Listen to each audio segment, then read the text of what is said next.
Where's the Rage? Part 7. You know, some people say to me, why don't you talk about the auto industry? I think most people don't want them to be bailed out. But a lot of people don't realize that a lot of jobs are going to be lost if these guys fall. And would make us dependent to foreign autos for the rest of our lives. So is it worth trying? I don't know.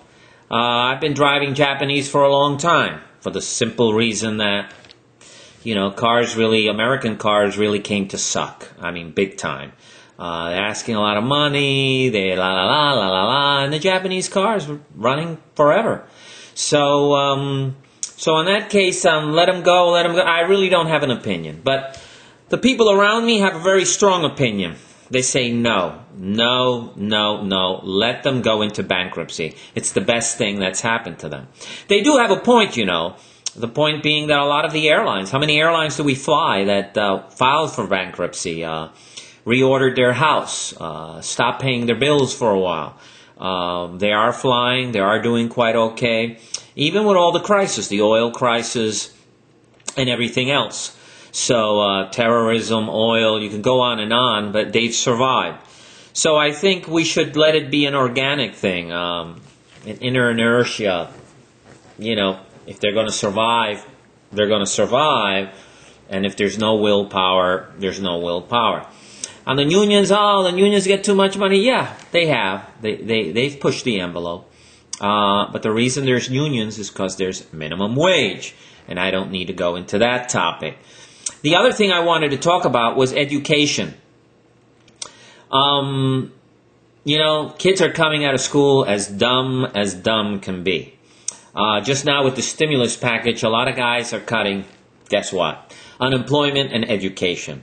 Because, the poor just need to be kicked a little more. The middle class needs to bail out the rich and bail out the companies. And the guys at the bottom,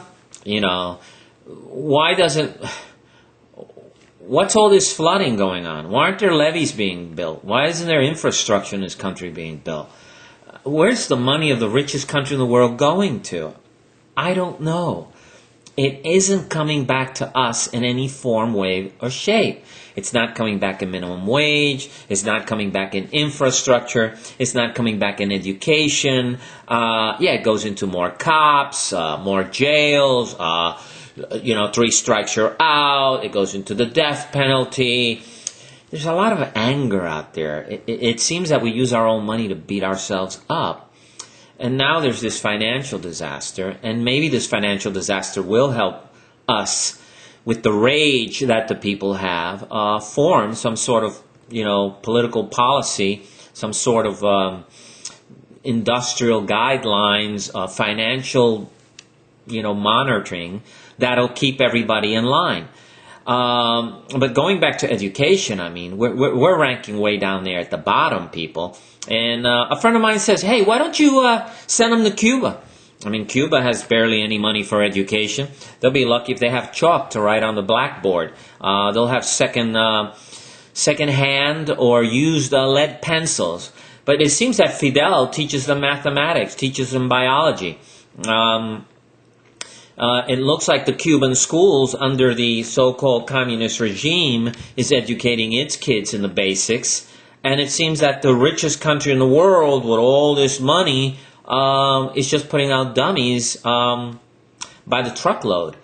It seems that a lot of the kids that excel are kids that are coming from stable families where, like the president says, the video games have been unplugged, where a lot of the distractions have been put away, and it's forced the kids to really take a look at education. See it not as medicine, but as something that is, part of their growth, part of being the people they admire. It's hard to push education in neighborhoods where there are no role models, where there's drugs and crime and dysfunctional families. How do we get there? Why is it that other industrial countries can do it and we can't? Yeah, I can tell you, but I wouldn't have enough time in this video to tell you. And one thing is not so much money, money, money, money, money. You need to pay the teachers more. Get rid of the swimming pools. Please teach art. Please teach athletics. Kids are getting fatter and dumber. So I'm going to tell you also that I came out of the public school out of New York. I am 54 years old this month. And we had great teachers. We had a great system. We were taught the countries of the world. We were taught to read correctly. I came from a family where we did not speak English at home. At home, they spoke Spanish. And a matter of fact, I had to speak Spanish because my father wanted to know exactly what was going on. So, public school was great to me. They taught me the love to read. And all the knowledge is in books, people. College education, I think, is overrated. I've seen some of the dumbest people who have college degrees. Sorry.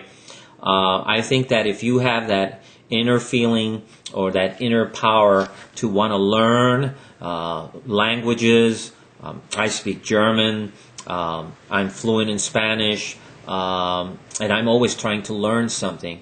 And my daughter, I also put in her the love of reading, and she reads like a fiend. So we got to go back to basics, back to fundamentals, and private school is not the answer. Public school was great for me and for a lot of my friends who I think are some of the most smartest people on the planet went to public school. So I'm going to leave it at that. Education, where's your rage? You know where to send your email or your phone call. And let's wait for Where's the Rage Part 8. And I'll see you soon.